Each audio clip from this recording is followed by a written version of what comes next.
Well, welcome to Straight Talk. This is Kentucky Senator Gerald Neal, and I must say, this has been a busy day. If you poked in at 10 a.m., you would have seen a little blurb of me and my special guest today at an event of the National Council of Negro Women. Uh, just absolutely packed. The governor was present.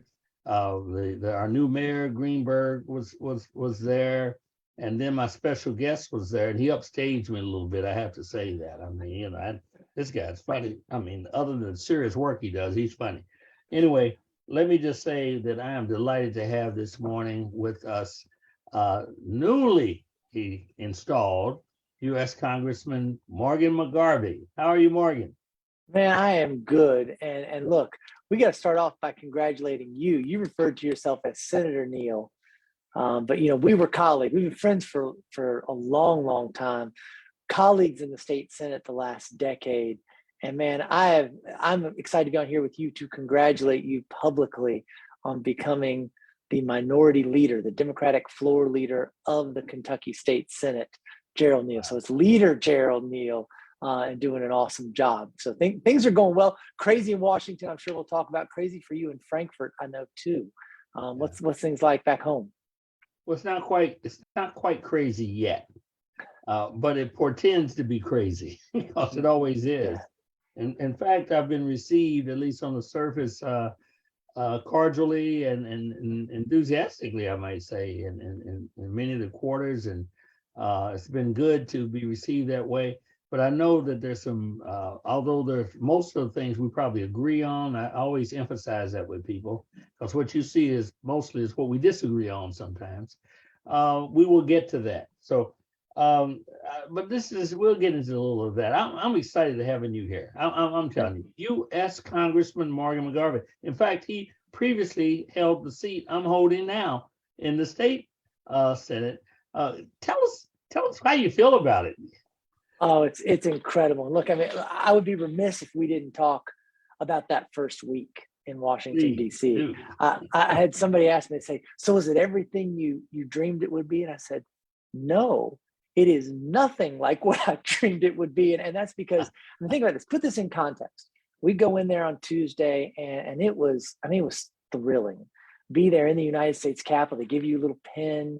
I went outside the building. I was able to get my family, my wife, my kids, my parents, some of our really close friends had come up to DC to watch from the office as I got sworn in, went out, got them, bring them in the office. Man, things are going well. Head to the floor with the kids and my wife and parents. And then for the first time in 100 years,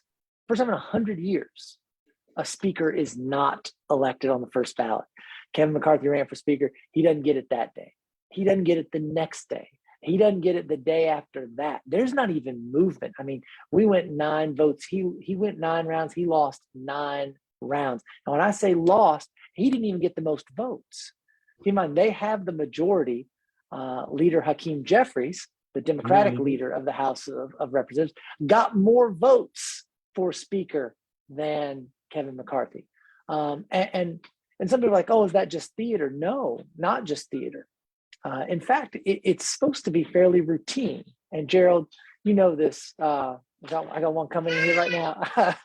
Hi, Greta. I'm on a Zoom, honey. We're talking about going to Washington. Yeah. Did you have fun in Washington? You did? What was your favorite thing about it? The panda bear. So she did go to the zoo and see panda bears, which was the favorite thing about it. But sounds exciting to me. Do you mind if I finish this up and come hang out? Yeah, that's my other one. That's Clara. Hi. All right, you guys. Thank you guys. I know, sweetheart. Okay, I'll come. Perfect. Morgan, I find them pretty interesting. Why don't you leave and let them sit? Go ahead. So yeah, the big kids were there. But what happens, we were talking about is it's fairly routine.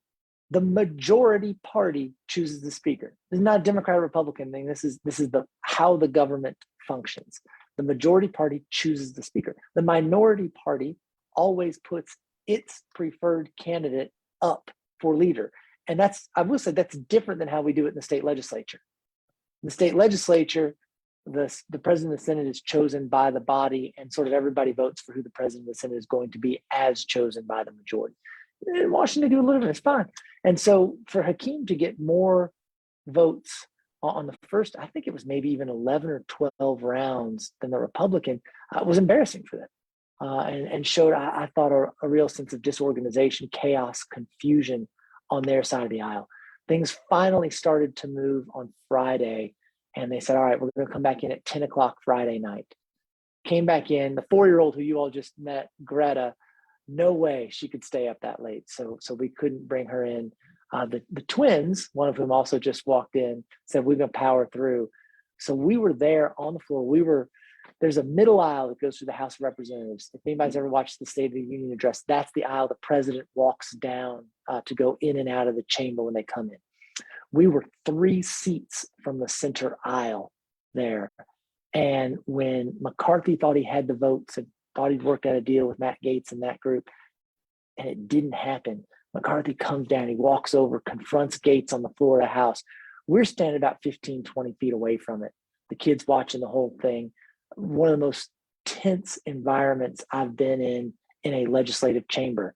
Wow. And Gerald, as you know, we don't play softball in the Kentucky State Senate. No. Truly nearly a fight almost broke out. I think more people were watching C-SPAN on a Friday night than have ever watched C-SPAN on a Friday night in the history of our country.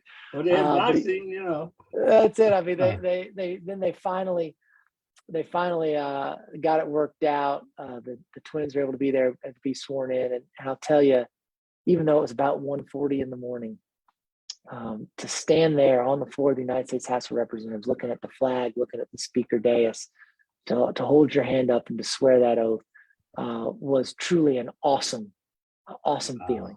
And now the work started. So this past week we were there, we did a whole bunch of voting. We're getting things together. Still don't have our committee assignments yet, which is where a lot of the work really happens. So it put us about a week behind. That did. Their delay in getting a speaker put us about a week behind. No one was sworn in. We did not have any actual members of Congress until we had a speaker. None of that work could begin. And so now we're starting and getting going, and it's exciting. Well, let me tell you, I had my popcorn and my soft drink, and me and my wife and my daughter, we were sitting back. We were applauding Hakeem Jeffries, and then we said, "Who are those other guys? What are they doing over there?" I mean, it was a clown show, actually. That's exactly right. And by the way, I say this because I had the kids with me so much of the week. Now they did go to the zoo and they did some touristy stuff that they were planning on doing. But you talked about leader Hakeem Jeffries from Brooklyn, New York, and one thing is fun. And leader Neal, my friend Gerald, leader Neal, this because the kids always came up to Frankfurt a couple of times a year, all the time. Yeah. And look, I'm just getting to know everybody, but how people treat your kids, I think, is indicative of who they are. Leader Jeffries could not have been nicer to my kids throughout the week. And a lot of the young members, we got a 74-person class. It's a fairly young class, particularly by congressional standards. Yeah. A lot of young families. That first day, that Tuesday, when all of us really were hoping to get sworn in, lots of us had all of our kids on the floor. I mean, it looked like a daycare over on the Democratic side. And Jeffries was extraordinarily nice in finding those of us with young families. He started 10 years ago when his boys were a little bit younger, and clearly hadn't forgotten that experience. And so it's really cool to see. Well, let me tell you, I met him some years ago when he was with the National Black Caucus State Legislators, which is an organization I serve on the executive committee on right now, and had a chance to observe him over a period of years. And let me tell you, he was impressive then. I mean, this guy's got, he takes up space. He walks in the room, somebody important comes in the room, very thoughtful, very articulate. So I'm really excited about that on that account. But then to have you there too, I'm saying, my goodness, I might even get a picture next to Hakeem again, at this time, I probably have to bribe you to do it, but we'll see what we can. No, we'll No, make it happen. We'll make I it happen. know. Let me. We just you Yeah. need to say we are. I mean, we're starting a few minutes late on this. Yeah. Because we just came from an event where we were seated next to each other, like you said, packed room, Right. and an energy. I think there's an energy that people are excited about. We got a new mayor. We got a good, really, really great governor running for re-election right now. Right. You taking up the leadership spot. I've started in Congress, and John Yarmouth, my predecessor, Congressman, awesome. He's been helpful. He was actually there on Tuesday and Wednesday, hoping to be there when we got sworn in, then had to come back. Been great, but there's an energy out there right now. Right? I think people want to get stuff done. I look around at my class. This has not been written about enough. But our class in Congress, again, 74 members, and of that 74, 34 Democrat, 40 Republican. So for a big class, a pretty even split of not being really, a wave year with a big class. We're the first class in Congress that is elected post January 6th. And I feel it. I feel a sense of duty of, hey, we're here to get stuff done. We are here to preserve democracy. We are here to try and make government work. Now, I've spent a lot more time with my colleagues on my side of the aisle thus far. I have been able to get across the aisle and start meeting some people as well, starting with the Kentucky delegation. And you alluded to this earlier. I was going to say, when you said you've been cordially received as well, that doesn't surprise me. In Frankfurt, about 80% of the bills we pass are passed unanimously. When the lights are on, but people aren't watching, I think there's a lot more agreement than disagreement, a lot more getting along. Our Kentucky colleagues have been fantastic to a person, have been fantastic, and have introduced me to some of their colleagues. People are going to see the headlines of the fighting and the bickering that does happen whenever there are disagreements, and there are real disagreements. But I'm going to remain optimistic. Remain optimistic that we can really get some things done. Yeah, well, that's consistent with the spirit you brought to the Senate, quite frankly, in Kentucky. Talking about first, Representative Derek Graham is leader of the House, and I think there's a historical note here. Two African Americans operating or leading at this level. It's the first time in the history of the Commonwealth, and then doing it at the same time is sort of double down. So it's an interesting manifestation of events. But back to you. I have to say, and I have to raise, and I hear the optimism, and I love your optimism. And if they found anybody that can operate across the aisle without losing his integrity, it's you. I've witnessed this from year after year after year. And you did a fantastic job and left a very, very beneficial and useful relationship between my caucus and the majority caucus, the Republican caucus. But you have the majority there, the Republican majority is very narrow. Where I am, there is no narrow in terms of the leadership. We know who's going to set that agenda. It's going to be the Republicans. They have more members than we do. But in your case, they have more members, but just a few more. That portends to be very tough for them. That's what's being reported. How tough is it in your view? Yeah, I think it is. What's the good and the bad of that? Well, it's interesting. I think the start, why so many people were watching the start of this, thinking, why does it matter?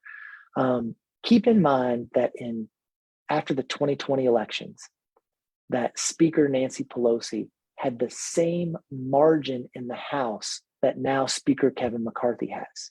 Right. No one ever had this conversation. How will she get things done?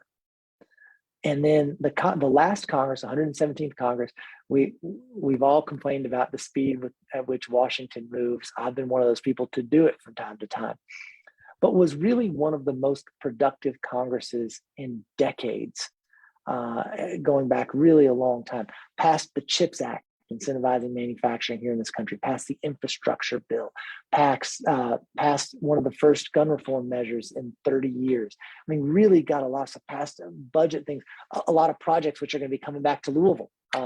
Thanks to John Yarmouth and his work on the budget committee, really did some big things.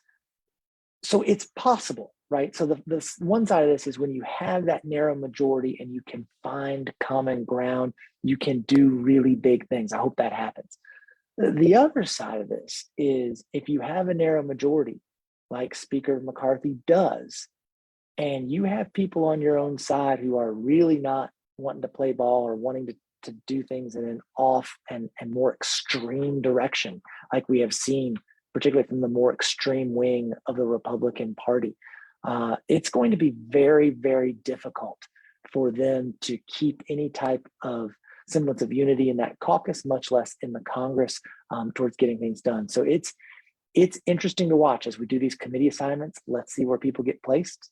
We might get an idea of what kind of deals were made by McCarthy to become Speaker. Let's see how these bills start to move, and what the relationship is with the United States Senate. So I'm very interested to see how this plays out. But again, I go back to what I said. In this freshman class, I think you really have people. Again, we're going to stay true to our values. We'll fight for our constituents. There's bright lines in politics and life that we're not going to cross. But we want to get things done. We do want to make progress. We do want to keep the American government working for people. It's so important. So I hope we go in the direction of productivity.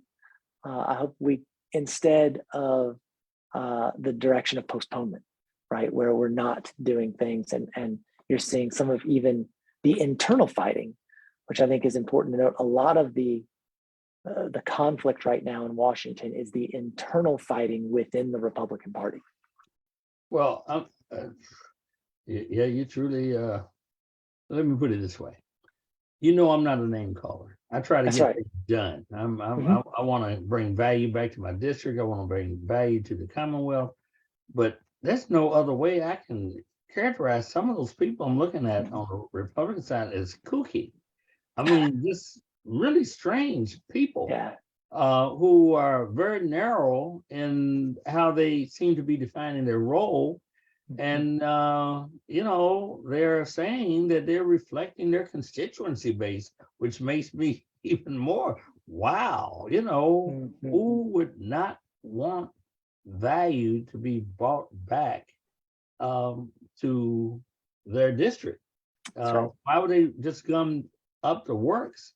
And I got to say this too, if I may, that you have a situation here where this becomes more of a problem, in my view, to the Democratic side, because they pass these new rules where one person can gum up the works and call a vote on the a vote of confidence, for instance, on the leadership, which is Republican, that McCarthy speaker that you talked about. Speak to that, if you will.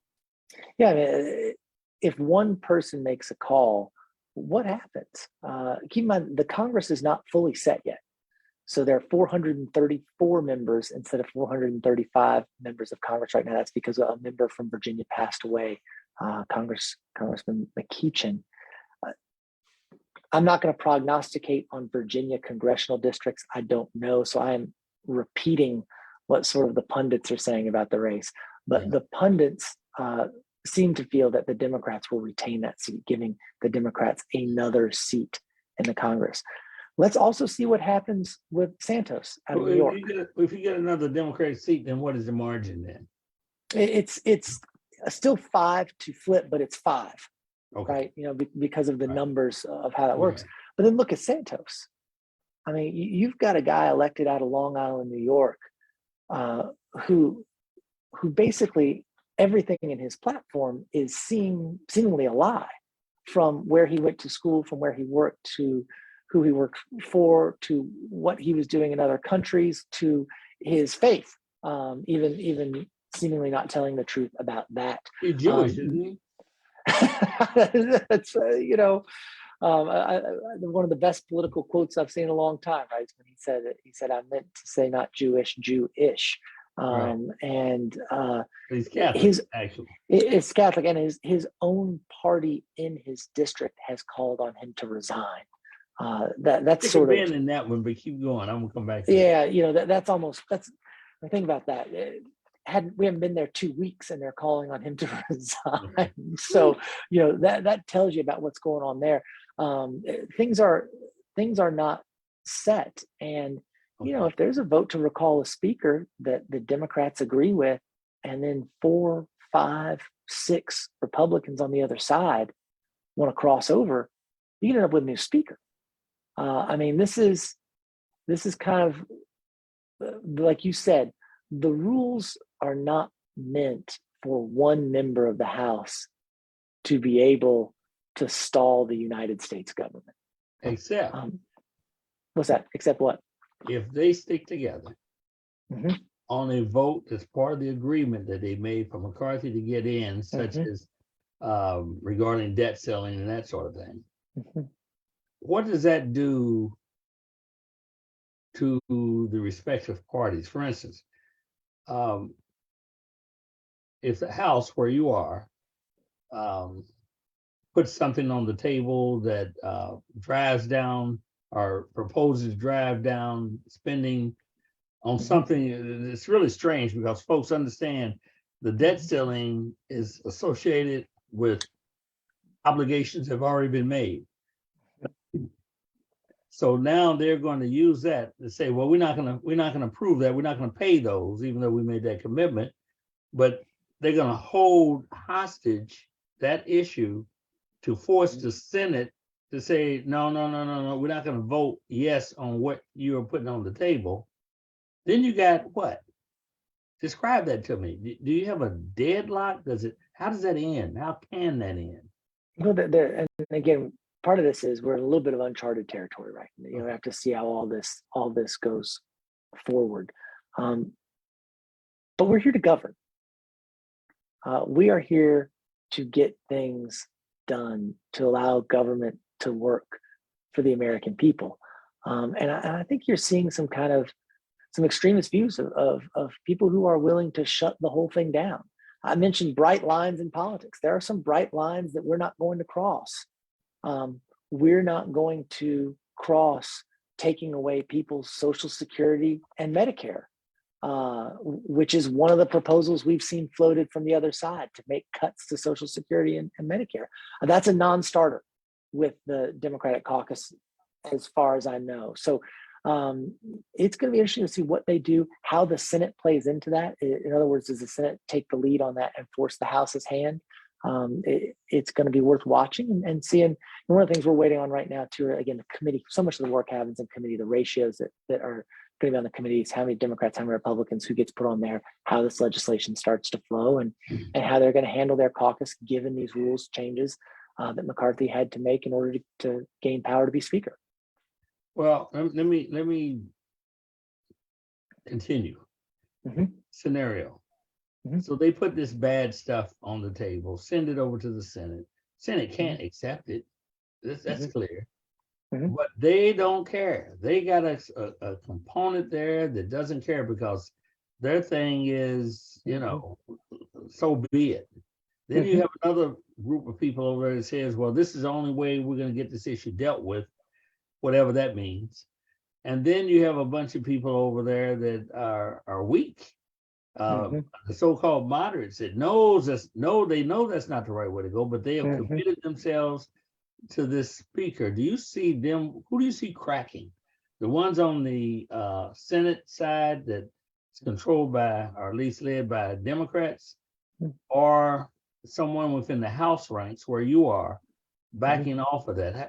How do you see that? I know you don't know, but how do you see it? Yeah, so I'll say the first thing is, keep in mind we're a week behind and we're 2 weeks in to all of this right now. And so I don't want to get too much down the hypothetical rabbit hole.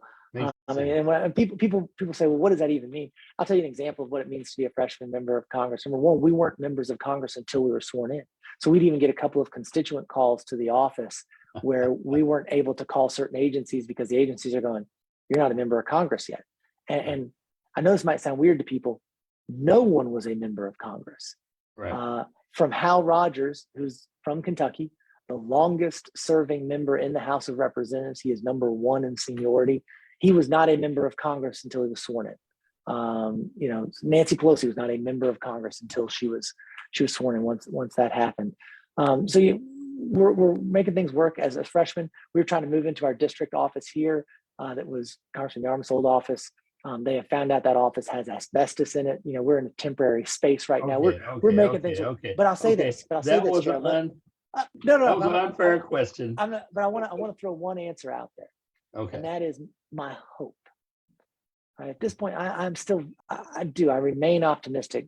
Despite my 10 years in the super minority in the state Senate, I remain optimistic that we can find governing coalitions. And I hope there are people, particularly on their side of the aisle, who feel the same way.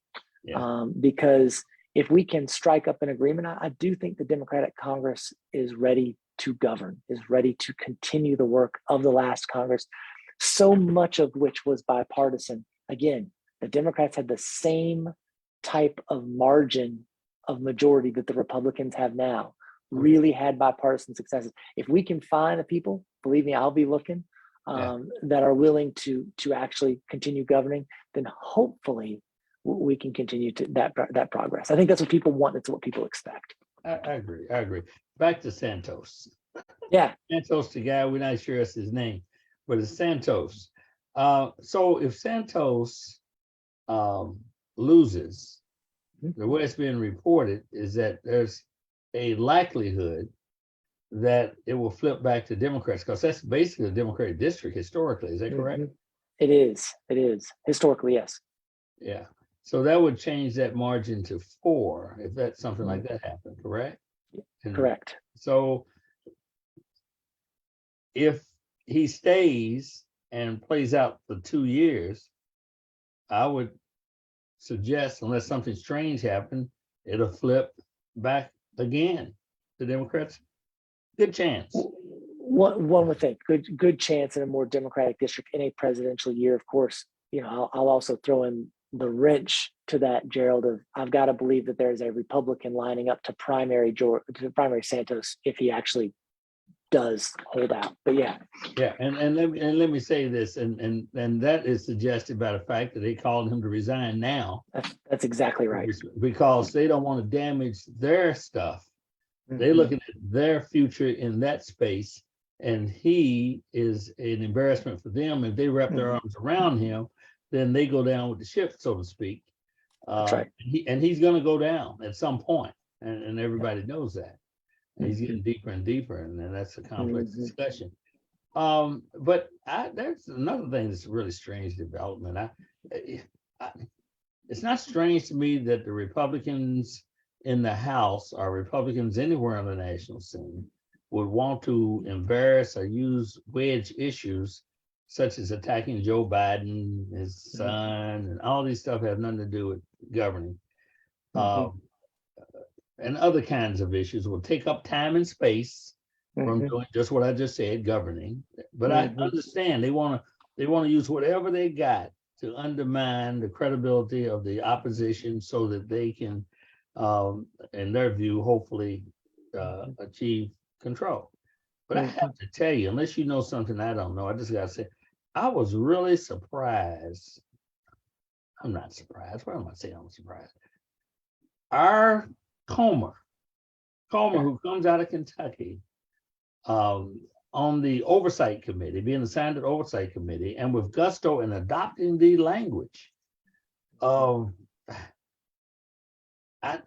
did I misread him in Kentucky? I'll tell you what, don't respond to that. You got to deal with this guy. Let me do the talking.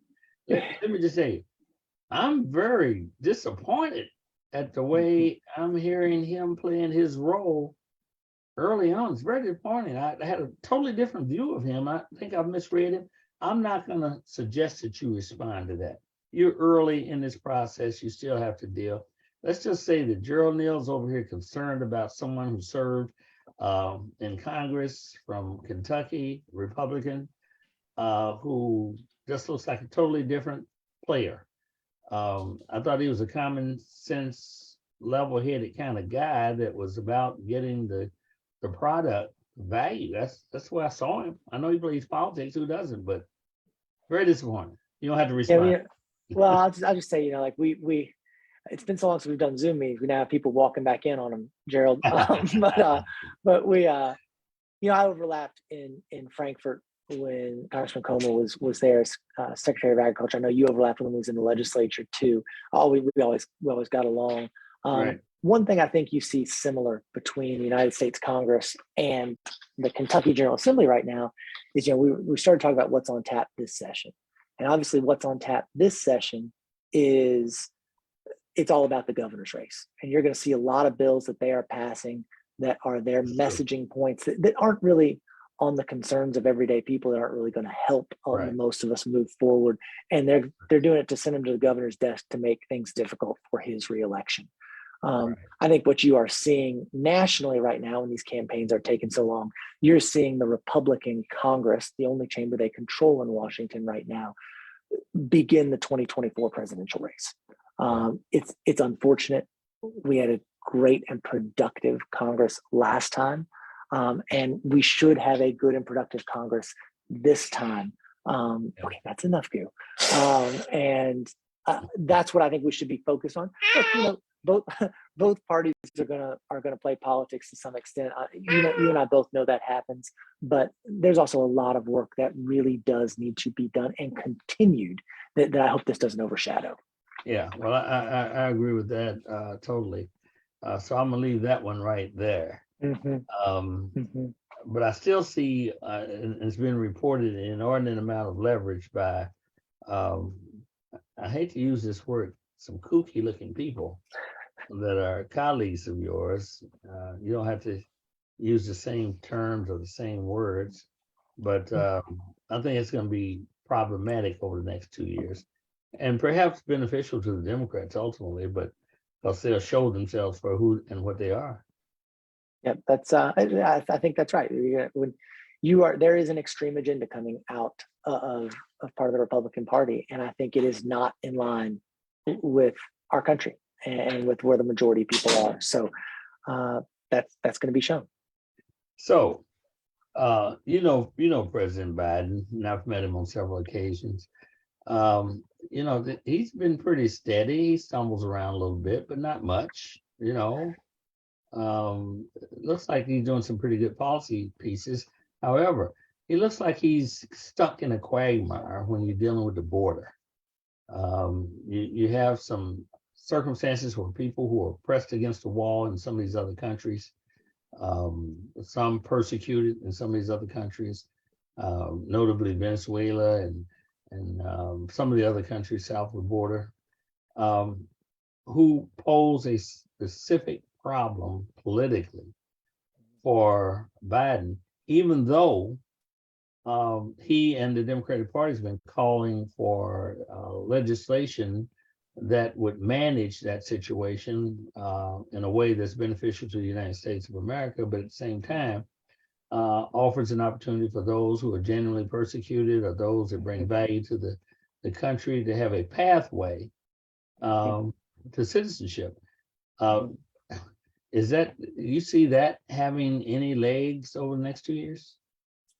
Again, I'm going to remain optimistic. And Gerald, you were there in 2015 when we had a Republican Senate and a Democratic House in Frankfurt.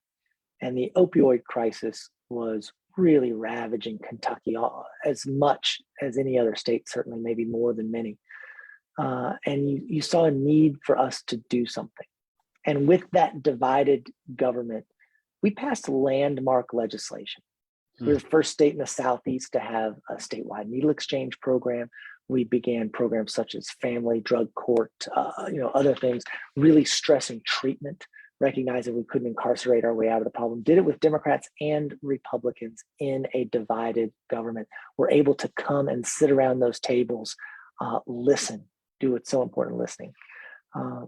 Learning about the border and already being in Congress and having some of these conversations, listening to some of my colleagues where their districts are on the border, where this is not something they read about in the newspaper. It's something they see whenever they're walking down the streets in their hometowns, in their home districts.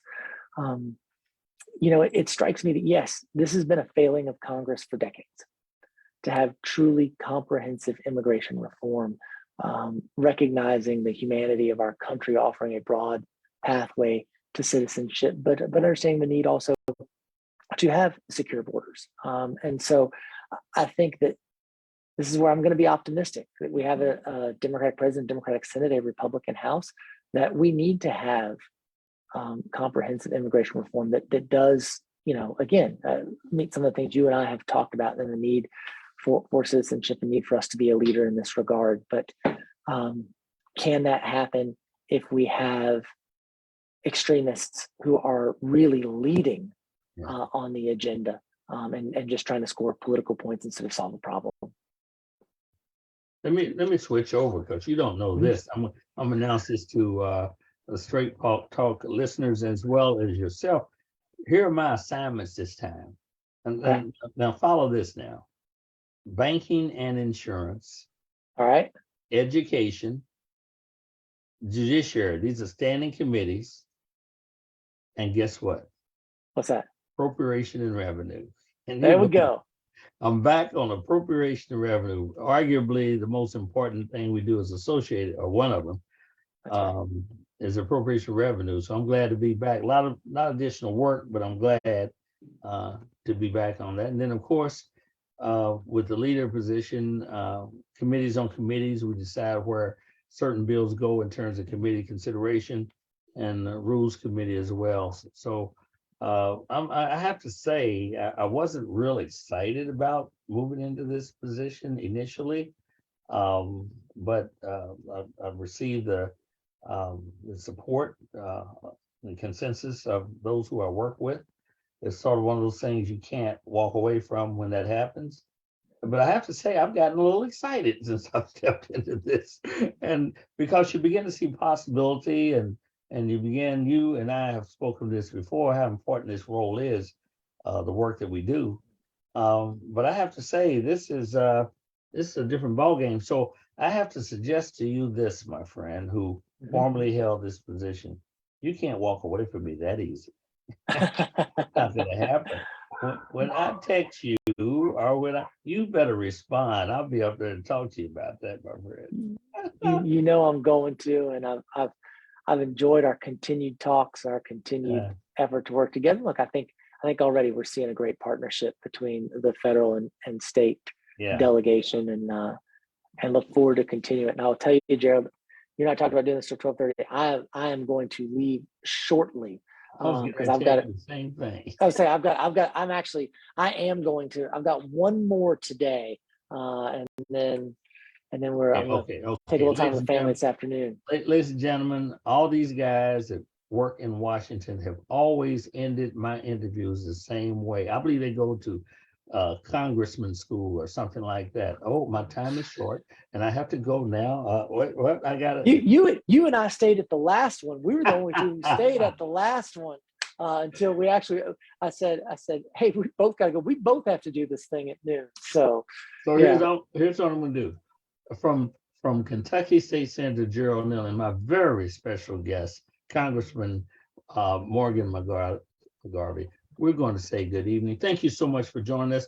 We're going to ask you to come back on multiple occasions, and we expect you to respond, my good friend. I wish you the best of luck and Godspeed. And thank you. And I'm excited and encouraged about you. Wish you the same. Thank you.